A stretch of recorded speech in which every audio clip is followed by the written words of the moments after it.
Hi guys! We are Sara and Nuno from EdhSpellcasters, and today we are going to talk about a deck that Nuno started building with some spare parts from previous decks we had at home and ended up being one of his favorites. Gyome Master Chef. Gyome is 2, 1 black and 1 green for a Troll Warlock, 5/3 with trample with the following text. At the beginning of your end step, create a number of food tokens equal to the number of non-token creatures that you had entered the battlefield under your control this turn. He also has 1 and sacrifice of food. Target creature gains indestructible until the end of turn. Tap it. This is a Golgari deck focused on food token creation and sacrifice. Our commander does a lot, and all of his abilities are relevant depending on the game you are playing. You can grind your opponents with life gain, you can attack with him and either your opponents block and you sacrifice a food to make him indestructible, or they will not block him for the same reason. So in a way, Gyome puts our opponents between a rock and a hard place. You can also use Gyome's sacrifice ability to tap your opponent's creatures before they go to combat and to keep your board intact after a board wipe.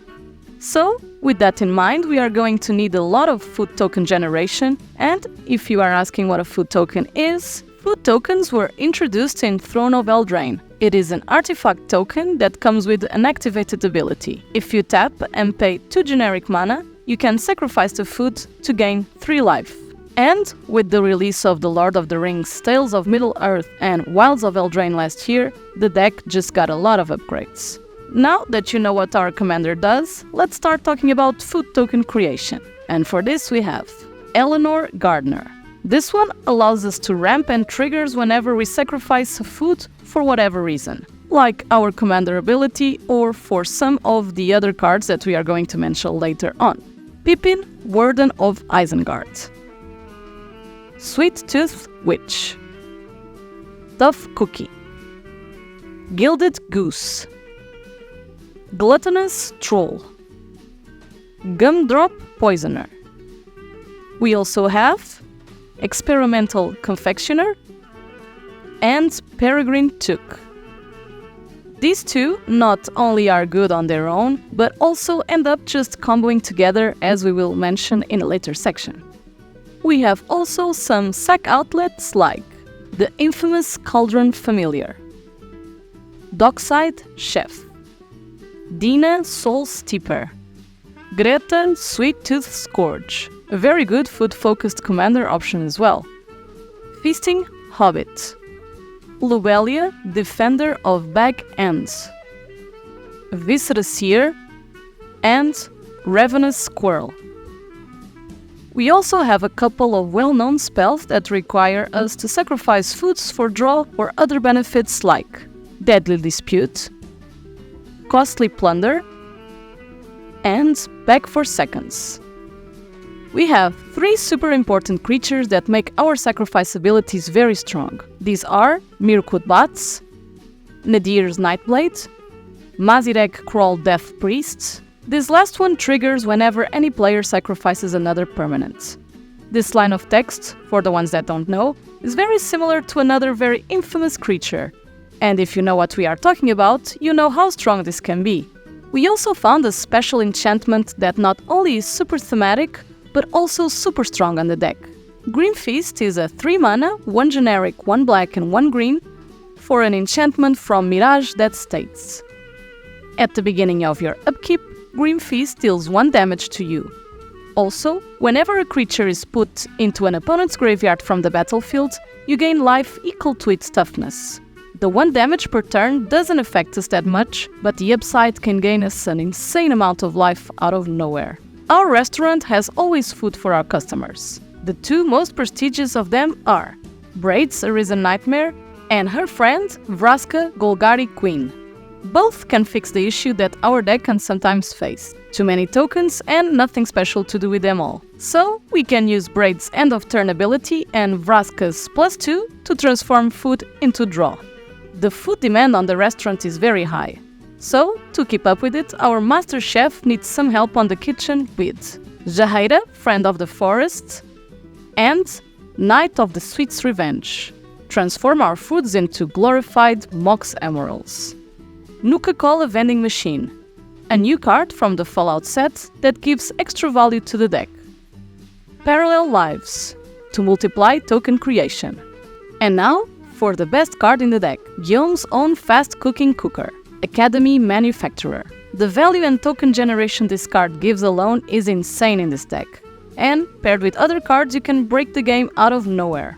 We have added the following utility lands: Gingerbread Cabin and Restless Cottage. Both generate food tokens and, in the case of the cottage, also a little bit of graveyard hate. Because our deck doesn't have blue, we need card selection draw and tutors to get our key cards from the deck. And for this we have Trail of Crumbs, Saren Steel Seeker, Ren and Realm Breaker. Milling here is not a problem as all of our key pieces are permanents and not instants or sorceries.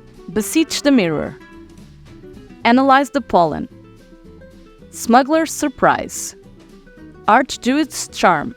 Both of these are special as one tutors to hand at instant speed and the other one can put a 2-creature card combo at instant speed on the board, basically winning us the game. And don't forget, Gyome is always there to protect our key creatures with his ability. So, you should always have a safety net when playing this deck. Now for combos. There are many combos that you can use with this commander in Golgari. We try to play the deck without rushing them, however the deck synergy is so high that sometimes you have a convoluted combo on the board and you don't even notice it. The main combos and broken interactions are Peregrine Took and Experimental Confectioner.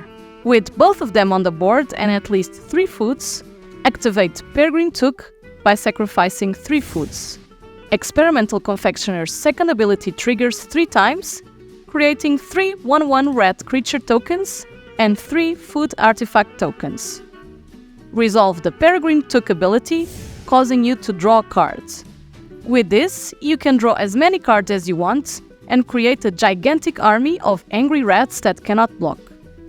Then we have Shatterfang, Squirrel General, and Pitiless Plunderer. With both of them on the board and at least 2 additional squirrel tokens, activate Shatterfang by paying black and sacrificing 2 other squirrels. The squirrels die, triggering Pitiless Plunderer twice, creating 2 treasure tokens and 2 1/1 squirrel tokens. Activate a treasure token by tapping it and sacrificing it, adding black. Resolve all Shatterfang abilities, causing any number of target creatures to get +2, -2 until the end of turn, any number of times, clearing the opponent's creatures and also draining them if you have either Mirkwood Bats or Nadir's Nightblade. We also have Exquisite Blood and V2 Thorn of the Dusk Rose. With these 2 on the board, you just need to have a way to gain life or a way to cause an opponent to lose life. Gain life. V2 triggers causing target opponent to lose life equal to the amount you just gained. Exquisite Blood triggers, gaining you life equal to the amount of life the opponent lost.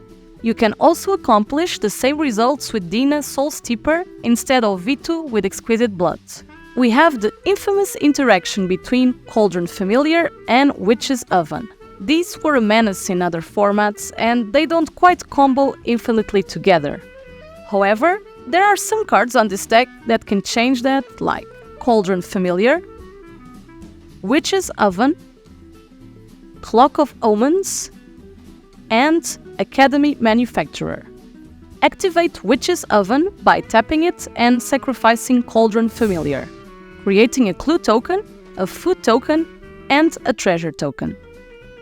Activate Clock of Omens by tapping 2 artifact tokens and tapping Witch's Oven.